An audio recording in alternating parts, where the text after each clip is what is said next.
World War II is usually told through superpowers: the industrial colossus of the United States, the vast manpower of the Soviet Union, the global reach of the British Empire, the terrifying efficiency of Nazi Germany. But wedged between these titans were smaller nations, whose soldiers fought with a ferocity and skill that often exceeded their size. These were the minor powers, nations without massive populations, sprawling industries, or global empires. They were geographically doomed, technologically outmatched, and often abandoned by allies. Yet they inflicted casualties, tied down divisions, and altered the war's trajectory in ways the great powers could not ignore. This video examines 5 nations: Poland, Finland, Yugoslavia, Greece, and Norway. We will measure them by 2 distinct criteria. Bravery is qualitative. It includes resistance against overwhelming odds, sustained resistance after conventional defeat, and individual acts of sacrifice. Deadliness is quantitative. It includes kill-to-loss ratios, the number of enemy divisions tied down, and impactful victories with tangible strategic consequences. We will present each nation's full story first. Then we will rank them by each sub-criterion. Finally, we will determine which minor country fielded the bravest and deadliest soldiers of World War II.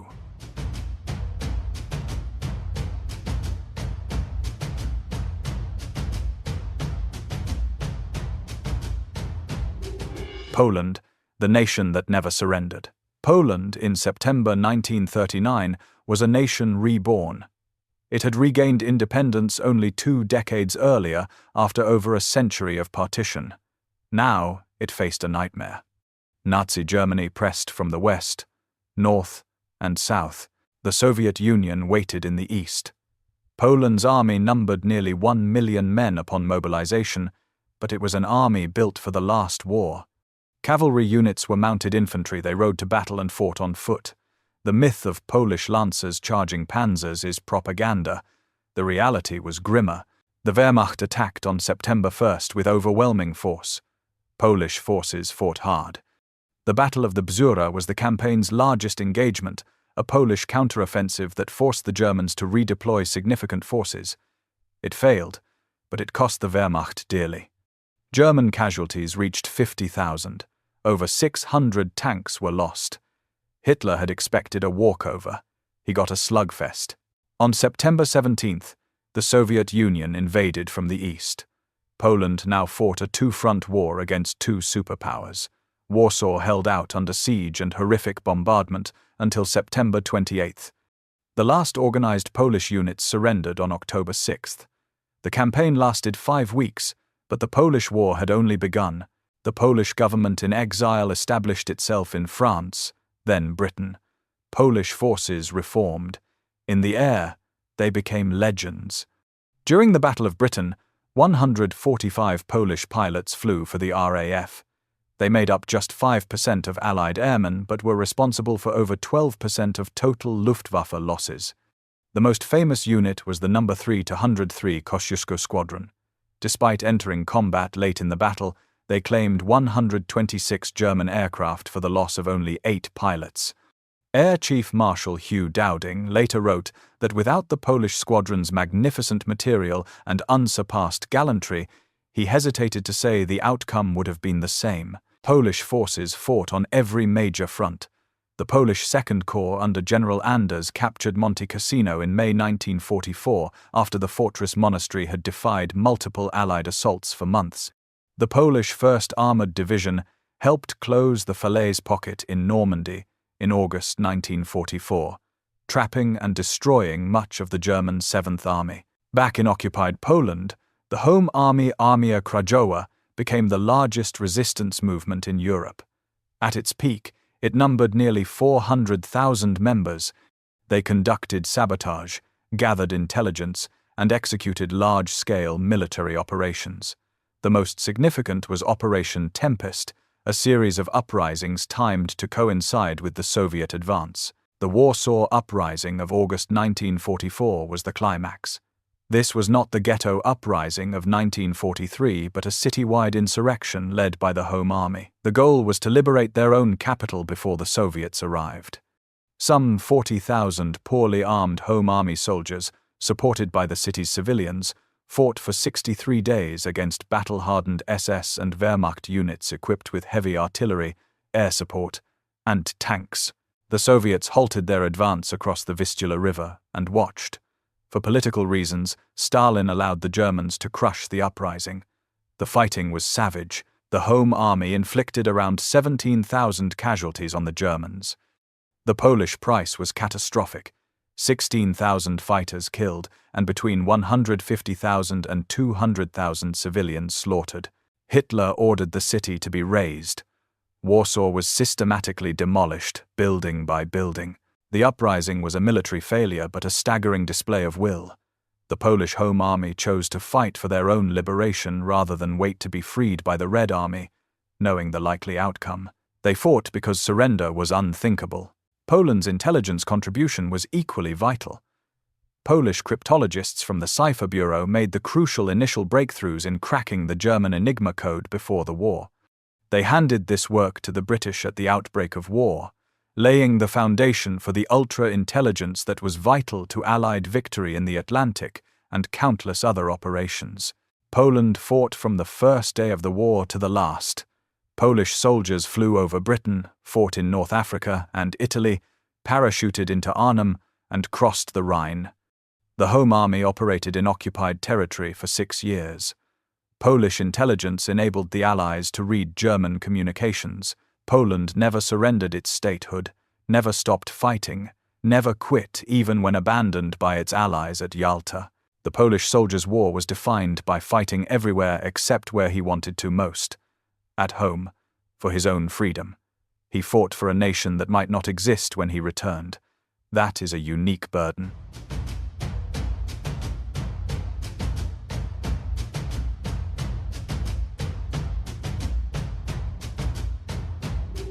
Finland, the winter ghosts, and the spirit of Sisu. Finland in November 1939 had a population of less than 4 million. The Soviet Union demanded Finnish territory for strategic depth near Leningrad. The Finns refused. On November 30th, the Red Army invaded with over 500,000 men, 2,500 tanks, and 3,800 aircraft. Stalin expected victory in weeks. The world expected Finland to be crushed. The Finnish army could muster just over 300,000 men. They had a handful of obsolete tanks and around 100 aircraft. They lacked modern anti-tank weapons. Finnish soldiers created their own, a glass bottle filled with flammable liquid, which they mockingly named the Molotov cocktail after the Soviet foreign minister. What unfolded was one of history's greatest military upsets. The Finns had 3 advantages that the Soviets lacked. First, Sisu, a Finnish word for stubborn courage and resilience that has no direct English translation. Second, brilliant leadership under Marshal Mannerheim. Third, mastery of their environment. The Red Army was road-bound, poorly led after Stalin's purges, and unprepared for Arctic warfare. The Finns moved silently on skis, clad in white camouflage. They struck Soviet columns from dense forests, ambushing and annihilating them. The Finns perfected Motti tactics. Instead of confronting Soviet columns head-on, they allowed them to advance along forest roads, then struck at multiple points, cutting the column into smaller, isolated pockets, the Mottis. They systematically destroyed these pockets, capturing vital equipment and supplies. The Battle of Suomussalmi is the quintessential example. 2 full Soviet divisions, around 45,000 men with hundreds of tanks, were utterly destroyed by 11,000 Finnish troops. The Finns suffered 700 dead. The Soviets lost over 23,000. The Winter War also produced history's deadliest sniper. Simo Häyhä was a humble farmer who became known as the White Death. Using a standard-issue Mosin Nagant rifle with iron sights, he recorded 505 confirmed kills in just 100 days. His tally doesn't include the 200-plus kills credited to him using a submachine gun. He was a one-man army, a symbol of Finnish lethality. While guerrilla tactics dominated the north, the main Soviet thrust came on the Karelian Isthmus against the Mannerheim Line. This was not a massive fortification like the Maginot Line, but a series of defensive positions making clever use of terrain. The Finns withstood colossal artillery bombardments and human wave attacks for months. They held their ground until February 1940, when a reformed and massively reinforced Red Army finally broke through. The war ended in March 1940. Finland was forced to cede territory but miraculously preserved its independence. The cost was immense: 26,000 Finnish dead. Soviet losses were catastrophic. Estimates range from 127,000 to over 200,000 dead, plus thousands of tanks and aircraft. The Red Army's prestige was shattered. This emboldened Hitler in his decision to invade the USSR in 1941, a decision that would seal his fate. Finland's story has a complication. Seeking to reclaim lost territory, Finland became a co-belligerent with Nazi Germany in the Continuation War from 1941 to 1944. They were not signatories to the Tripartite Pact and maintained they were fighting a separate war against the Soviets. They fought effectively again but were eventually forced to sign a separate peace. They then fought the Germans in the Lapland War to expel them from Finnish territory. The Finnish alliance with Germany remains a moral complexity Finns still grapple with. It was born of necessity, the need to survive against a superpower that had invaded them. But it places an asterisk on their war record. In pure kill-per-soldier mathematics, the Finnish Winter War soldier has no equal in modern warfare. The kill ratios at Suomussalmi and across the Winter War are staggering. Finnish soldiers demonstrated that tactical skill, environmental mastery, and national determination could overcome overwhelming material disadvantages.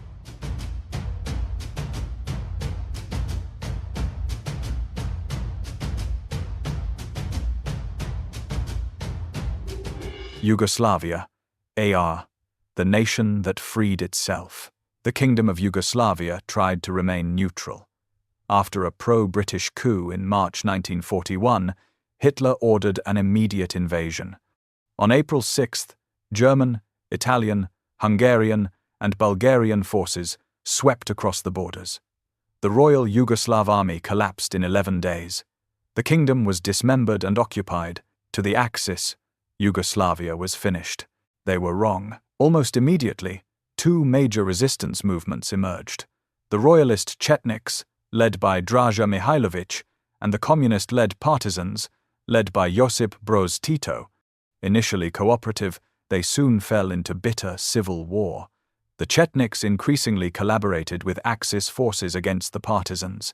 Tito's forces became the only consistent, multi-ethnic resistance movement fighting the occupiers. The Yugoslav partisans became the largest and most effective resistance army in occupied Europe. What started as small guerrilla bands grew into a formidable force. By 1944, Tito's National Liberation Army numbered over 800,000 men and women, organized into divisions and corps capable of conventional warfare. Their deadliness was measured in the sheer scale of Axis forces they pinned down. Throughout the war, the Germans and their allies were forced to garrison between 20 and 35 divisions in Yugoslavia. These were frontline troops desperately needed elsewhere at Stalingrad, at Kursk, at Normandy. But they were stuck in the Balkans. The Germans launched massive anti-partisan operations, deploying tens of thousands of elite troops. These were not police actions. They were full-scale military campaigns. Operation Fall Weiss, the Battle of the Neretva. Operation Fall Schwarz, the Battle of the Sutjeska. The Germans aimed to encircle and annihilate Tito's main forces.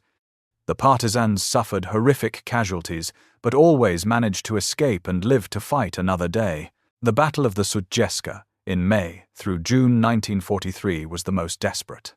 The Germans aimed to trap and destroy Tito's main force in the mountains of Montenegro.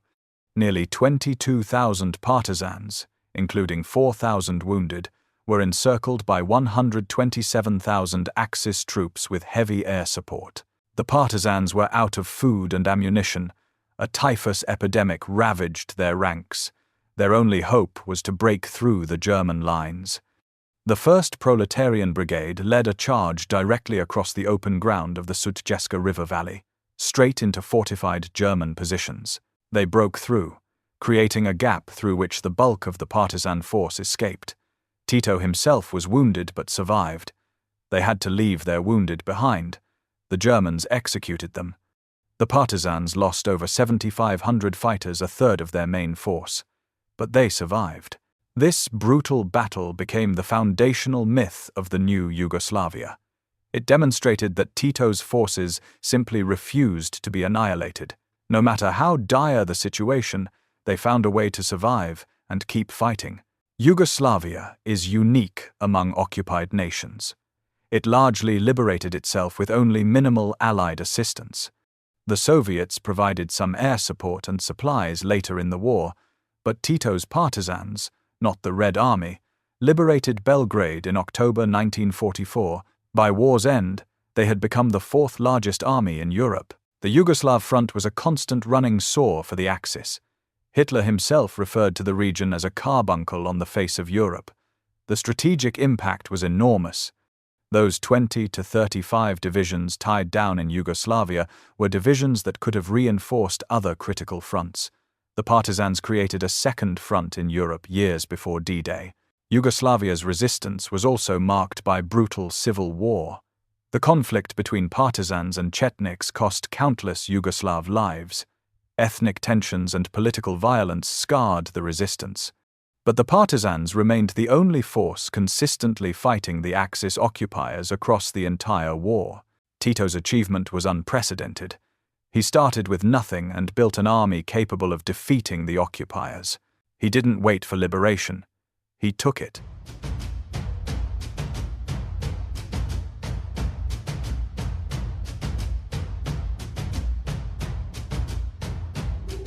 Greece. Humiliation of an empire. Delay of a war.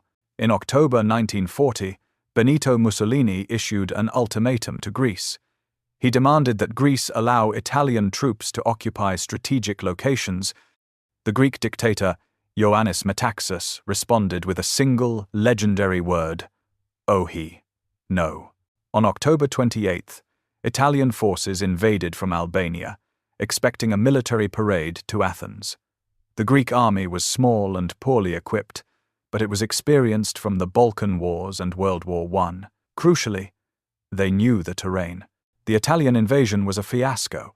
The mountainous terrain of the Pindus Range was utterly unsuited for mechanized warfare. Greek soldiers, especially the elite Evzones units, were masters of mountain warfare. They not only halted the Italian invasion but launched a stunning counteroffensive. They pushed the Italians deep back into Albania. The Battle of Elia Kalamas in early November became the turning point. Greek forces under General Alexandros Papagos exploited Italian overextension and launched coordinated attacks along multiple axes. Italian units, expecting an easy victory, found themselves retreating in disorder. The Greeks captured the strategic town of Corsair in mid-November, then Gjirokasta in early December. Each Italian attempt to stabilize the front failed. Mussolini sacked his Albanian commander and rushed reinforcements, but nothing stopped the Greek advance. By early 1941, the Greeks occupied a quarter of Albania and inflicted a humiliating defeat on Mussolini's much larger army. It was the first land victory for any Allied nation in World War II. The world was stunned. Winston Churchill famously said, "Hence we will not say that Greeks fight like heroes, but that heroes fight like Greeks." Mussolini's failure forced Hitler to intervene. On April 6, 1941, the same day as the invasion of Yugoslavia, German forces invaded Greece through Bulgaria. The small Greek army, aided by a British expeditionary force, fought valiantly but could not hold back the Wehrmacht's blitzkrieg. They were forced to retreat.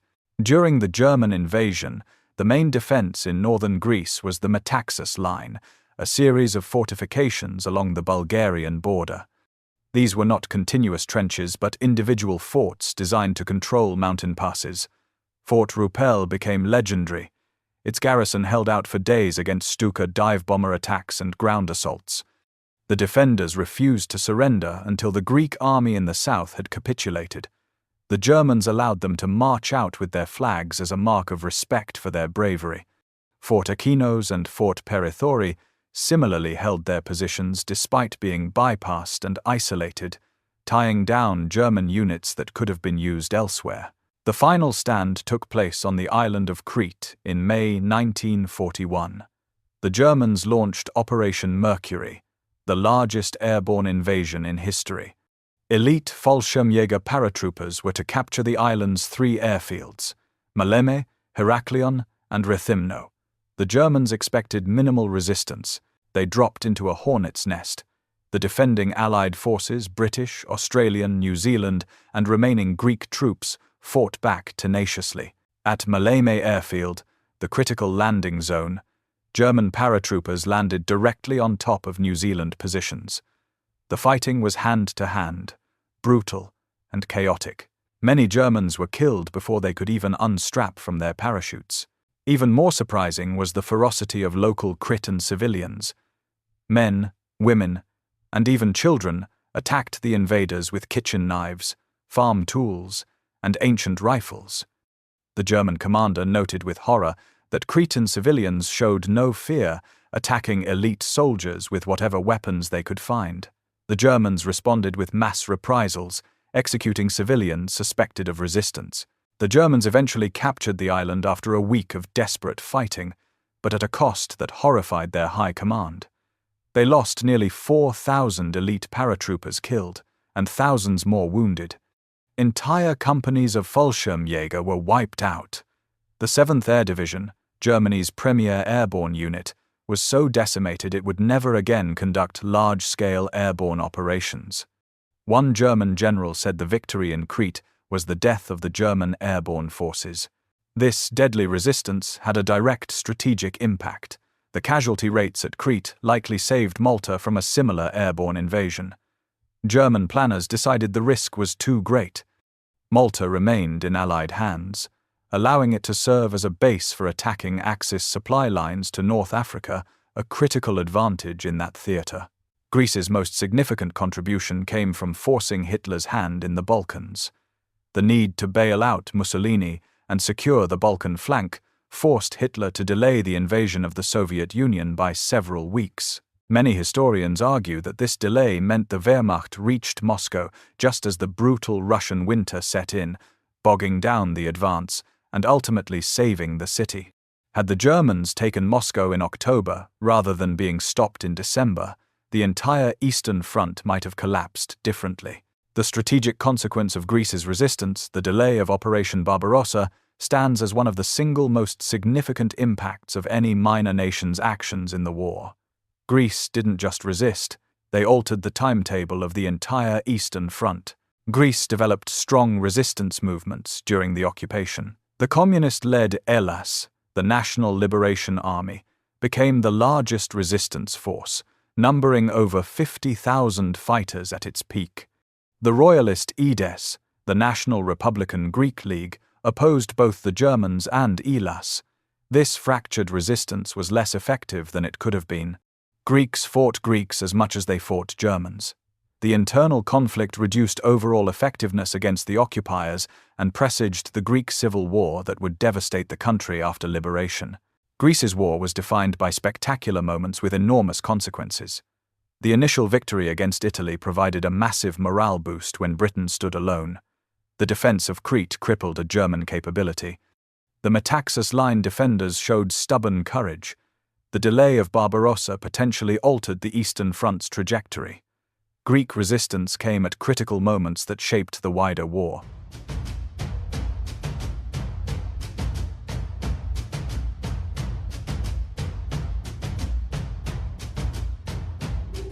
Norway, 2.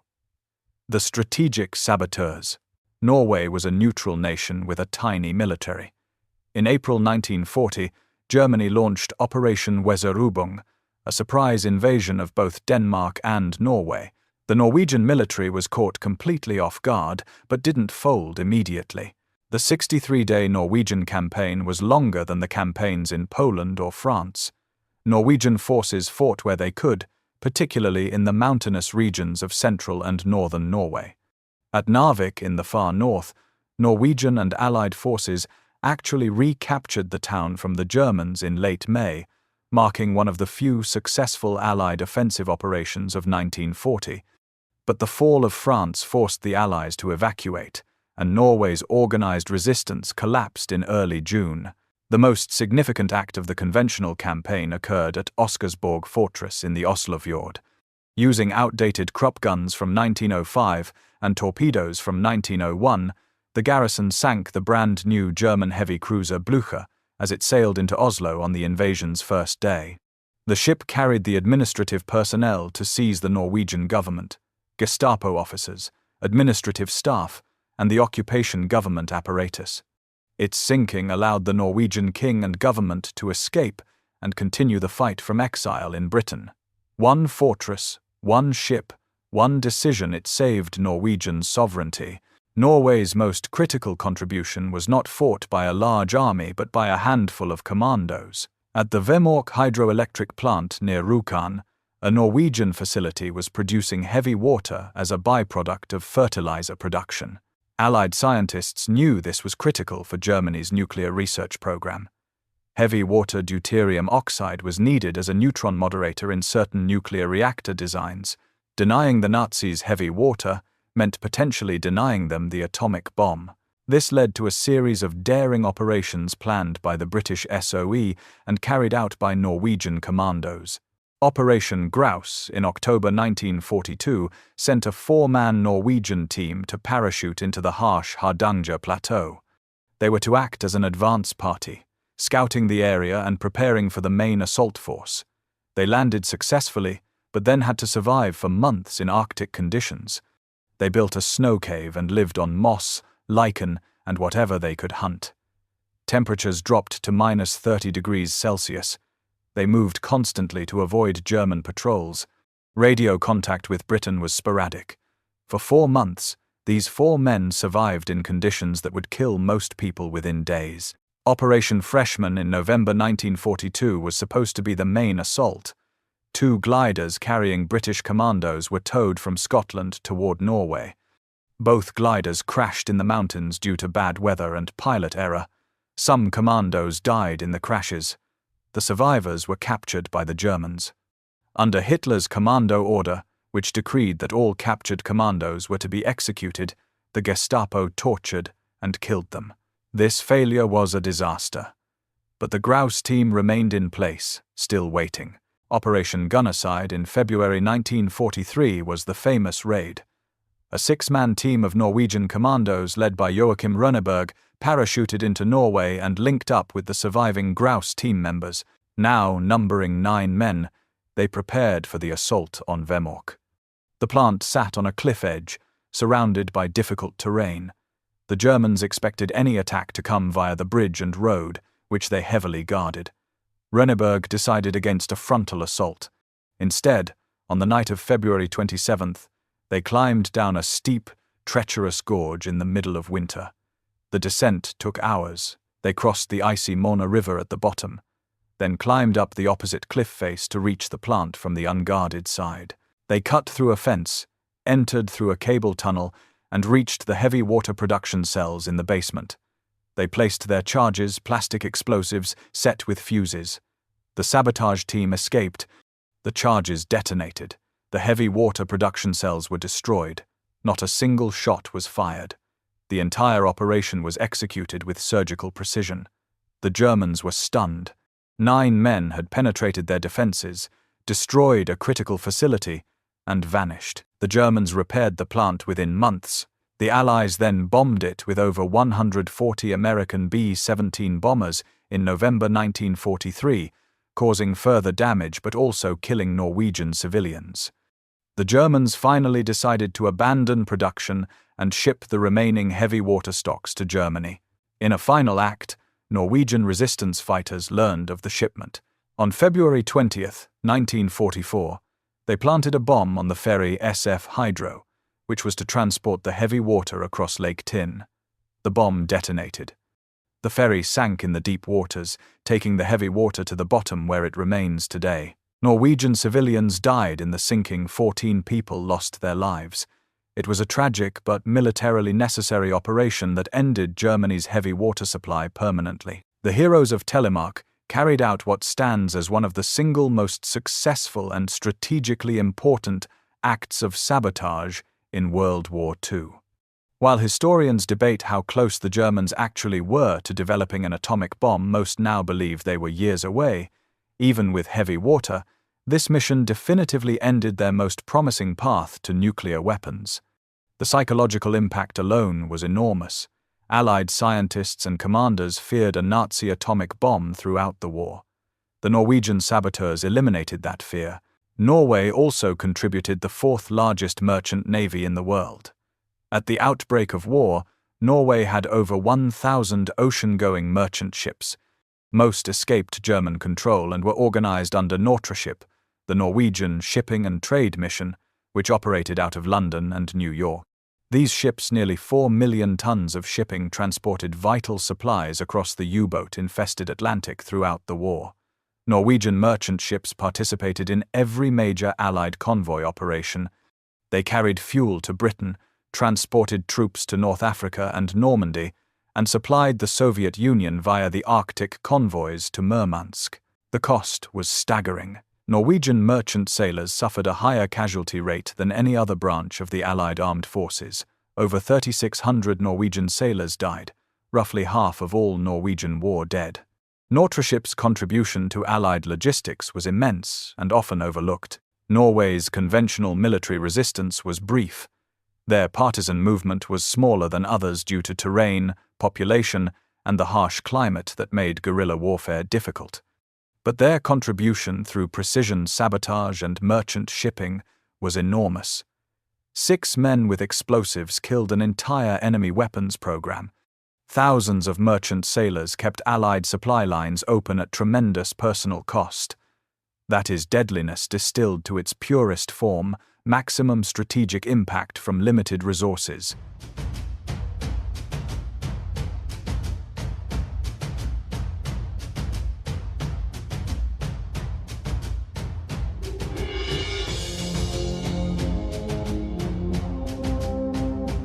The Commonwealth, major minors, a different kind of fight.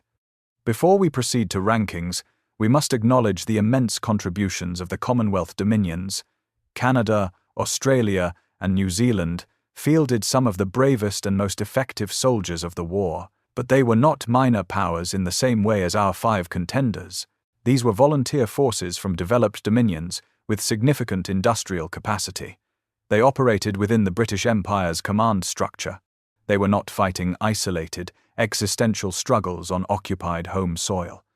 This doesn't diminish their sacrifice, it simply means they fought a different war. Canada provided the 3rd largest Allied navy and 4th largest air force. Canadian troops were central to the disastrous Dieppe raid, which provided crucial lessons for D-Day. They fought throughout the Italian campaign and formed a huge portion of the forces at Juno Beach on D-Day. The 1st Canadian Army fought through northwest Europe from Normandy to the Rhine. Australia's soldiers earned a fearsome reputation in the North African desert, particularly as the Rats of Tobruk. When the Japanese threat materialized, Australian forces were pulled back to fight in the brutal Kokoda Track campaign in New Guinea. This jungle warfare saved Australia from invasion. New Zealand provided troops considered among the elite of the British 8th Army, including the fearsome Maori Battalion. They fought with distinction in Greece, Crete, North Africa, at El Alamein, and Italy, at Monte Cassino. These nations deserve their own documentary. For now, we honor them separately and return to the 5 nations that fought alone. Measuring bravery, me, the will to fight. We begin with bravery, the qualitative measure of a nation's will to fight. This encompasses 3 dimensions: resistance against overwhelming odds, sustained resistance after defeat, and individual acts of sacrifice. Each nation demonstrated bravery, but the nature and scale varied dramatically. When we examine initial resistance against overwhelming odds, Poland faced the most hopeless situation. Attacked from 3 directions simultaneously by 2 superpowers, Nazi Germany and the Soviet Union, geographically doomed from the start. Yet they fought ferociously for 5 weeks. The Battle of the Bzura forced the Germans to redeploy significant forces. Warsaw held under siege for weeks. They inflicted 50,000 German casualties and destroyed 600 tanks, when Hitler expected a walkover within days. Poland fought when they knew they would lose. That is courage in its rawest form. Finland faced similarly impossible odds but with a different outcome. 300,000 Finns against over 500,000 Soviets, backed by 2,500 tanks and 3,800 aircraft. Stalin expected victory in weeks.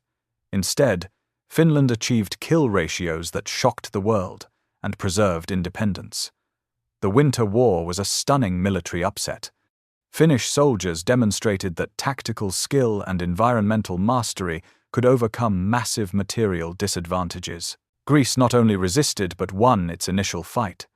Their mastery of mountain warfare humiliated a much larger Italian force. The Greeks pushed Mussolini's army back into Albania and occupied a quarter of that country.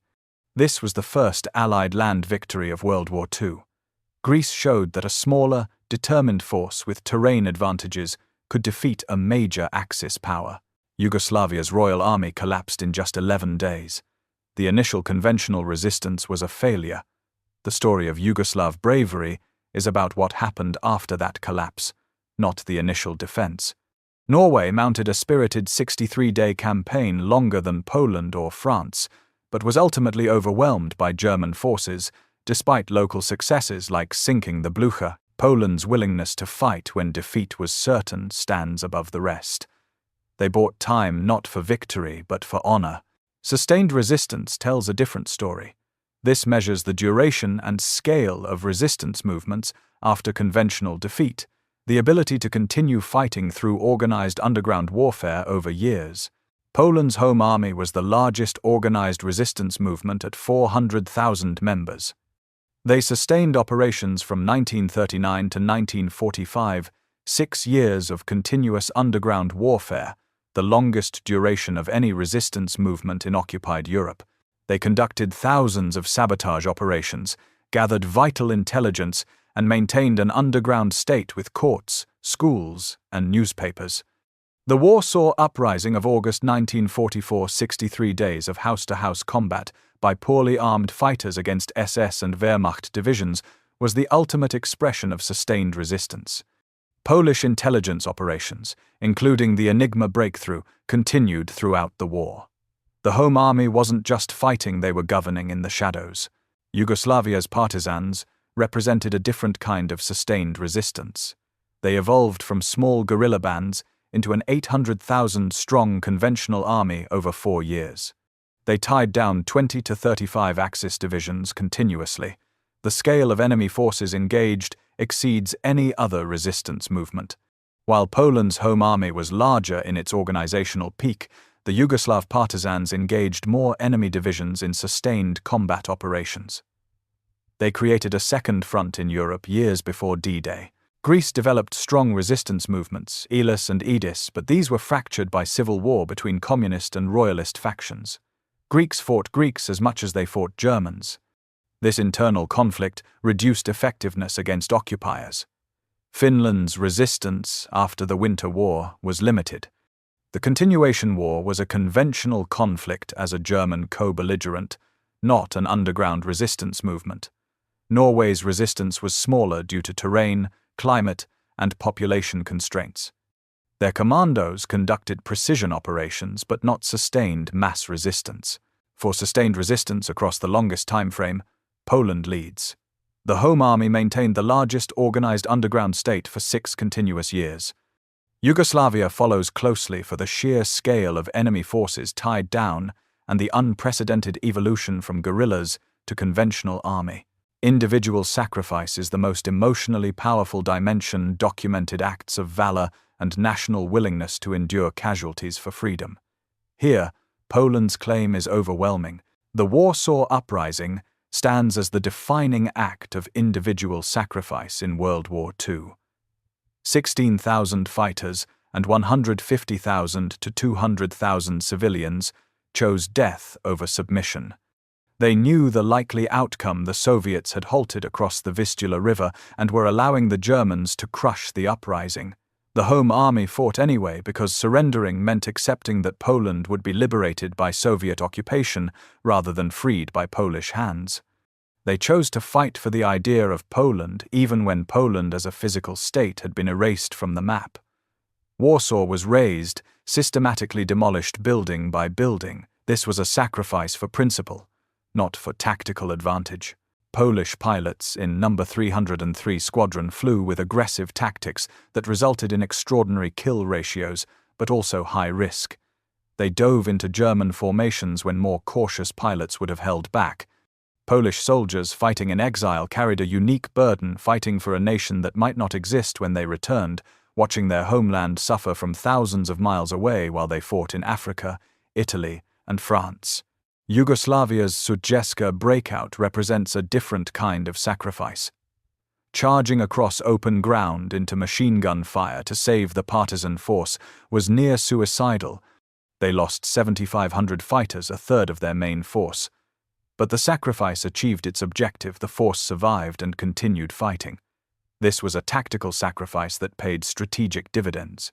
Greek civilians at Crete, attacking German paratroopers with kitchen knives and farm tools, showed raw courage. Many were killed in these attacks or executed in German reprisals. The Metaxas line defenders refused to surrender despite being isolated and bypassed. Finland's individual acts were legendary. Simo Haiha's 505 kills represent individual lethality rather than sacrifice. Though Finnish soldiers endured brutal conditions and accepted heavy casualties relative to their small population, Norway's heavy water commandos demonstrated courage in execution, and the Operation Freshman survivors were executed after capture, but the scale of individual sacrifice was smaller. Poland's sacrifice transcends the others in scale and symbolic power. They sacrificed not just for victory, but for the idea of national existence itself. When we combine all three dimensions of bravery, Poland dominates. They fought against the most hopeless odds, sustained the largest resistance movement for the longest duration, and demonstrated individual sacrifice on a scale others couldn't match. Yugoslavia ranks second in sustained resistance due to the scale of enemy forces engaged and the unique achievement of building a conventional army from guerrilla bands. Finland ranks high for initial resistance but lacks sustained resistance movement. Greece showed spectacular initial bravery but a shorter duration. Norway demonstrated precision, courage, but smaller scale. Poland's bravery across all three dimensions, fighting when defeat was certain, sustaining resistance for 6 years, and choosing death over submission at Warsaw establishes them as the bravest soldiers among the minor powers. Measuring deadliness, 1911. The arithmetic of war. Deadliness is quantitative, the ability to inflict damage on the enemy. This encompasses kill-to-loss ratios, strategic disruption through tying down enemy forces, and impactful victories with lasting consequences. Where bravery measures will, deadliness measures effect. Kill-to-loss ratios measure pure combat efficiency, how many enemy soldiers you kill relative to your own losses. This is the cold arithmetic of warfare. Finland dominates this category so completely that comparison becomes almost meaningless. Suomussalmi stands as one of history's most lopsided tactical victories. 11,000 Finns destroyed 45,000 Soviets with hundreds of tanks.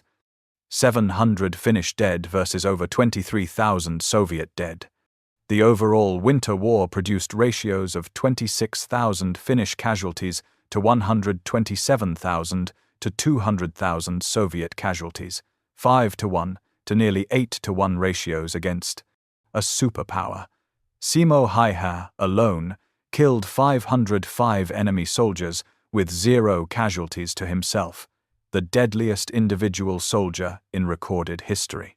Finnish Motti tactics turned Soviet numerical superiority into a liability. Soviet columns bound to roads became targets for Finnish ski troops who struck from forests and vanished. This was not just victory, it was annihilation while preserving your own force. Greece achieved strong ratios in the Italian campaign. They inflicted humiliating defeat on Mussolini's much larger army and occupied a quarter of Albania.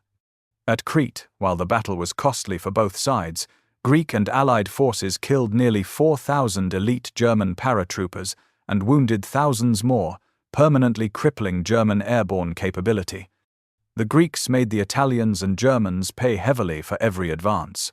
Poland achieved respectable ratios given their strategic circumstances. The September campaign produced moderate ratios against overwhelming odds.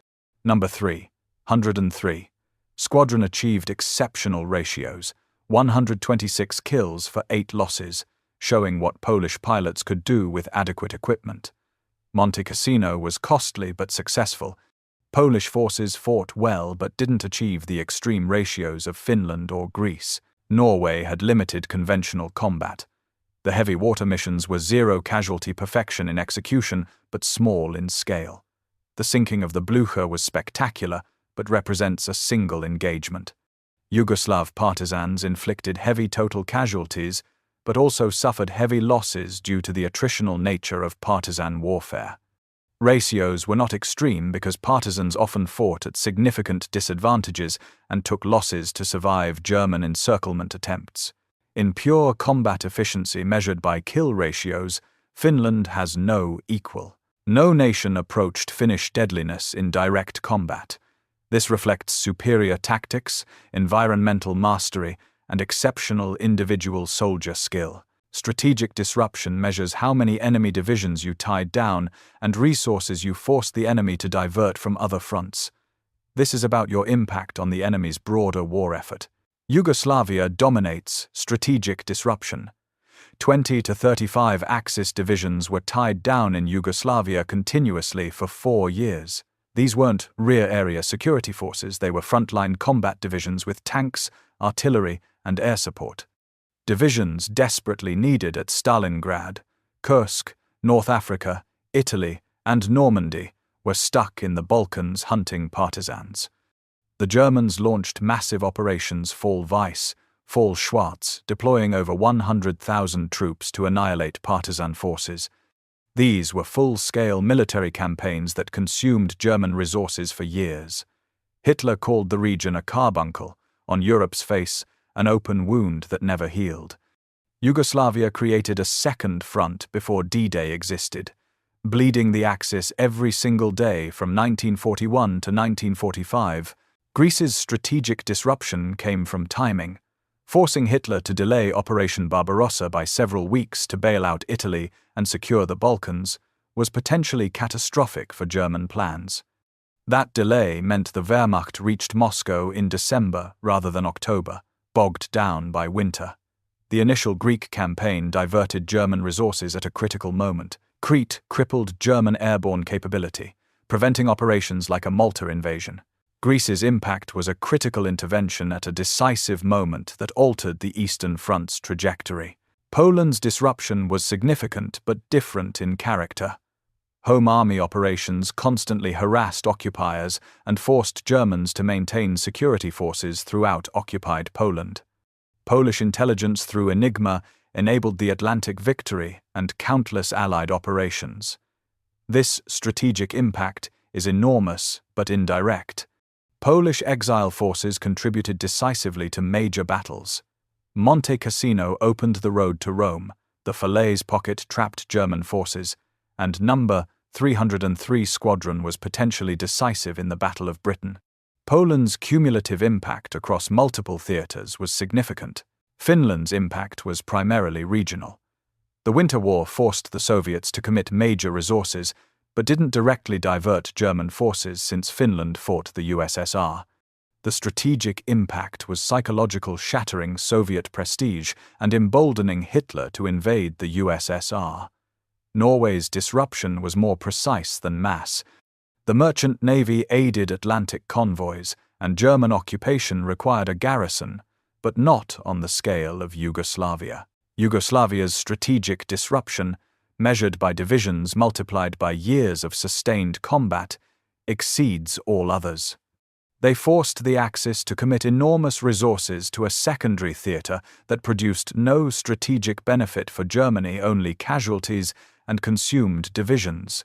Impactful victories measure specific achievements with lasting consequences, operations that had tangible effects on the wider war beyond immediate battlefield results. Norway's heavy water sabotage potentially prevented Nazi nuclear weapons.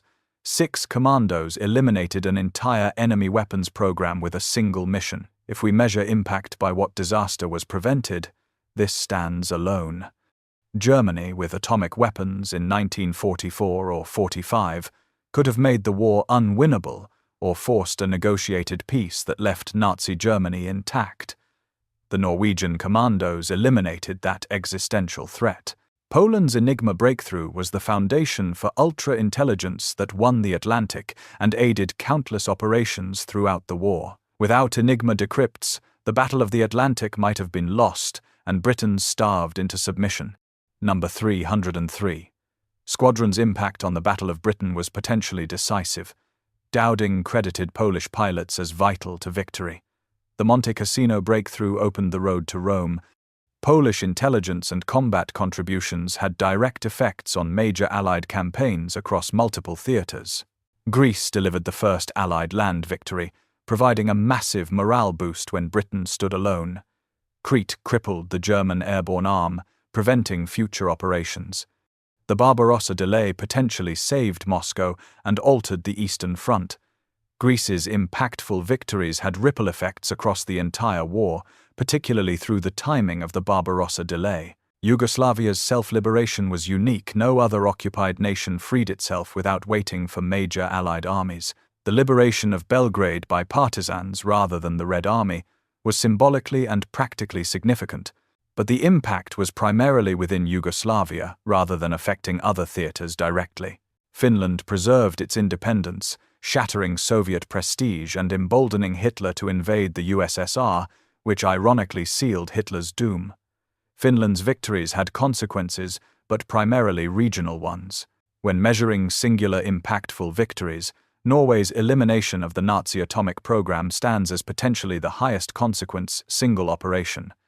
Poland's Enigma breakthrough and Greece's Barbarossa delay are close seconds. Both enabled or altered major campaigns across years. Combining all three dimensions of deadliness creates tensions. Finland was deadliest in individual combat, but fought a shorter war with regional impact. Yugoslavia was deadliest in strategic disruption, but had moderate kill ratios. Norway and Poland were deadliest in singular impactful victories, but through different mechanisms: precision sabotage versus sustained intelligence and combat contributions. Yugoslavia's sustained strategic disruption, 30-plus divisions for 4 years, represents the largest continuous drain on Axis resources by any resistance movement. Poland's Enigma breakthrough and combat contributions touched every theater. Finland's kill ratios were unmatched. Greece and Norway delivered critical singular victories at decisive moments. Deadliness is not a single dimension but a combination of efficiency, disruption, and impact. Each nation excelled in different aspects, making direct comparison difficult, but sustained strategic impact over years, forcing the enemy to commit major resources away from critical fronts, may be the most valuable form of deadliness in total war. By that measure, Yugoslavia leads, with Poland second for cumulative impact across theaters, Finland third for combat efficiency, and Greece and Norway tied for critical singular victories.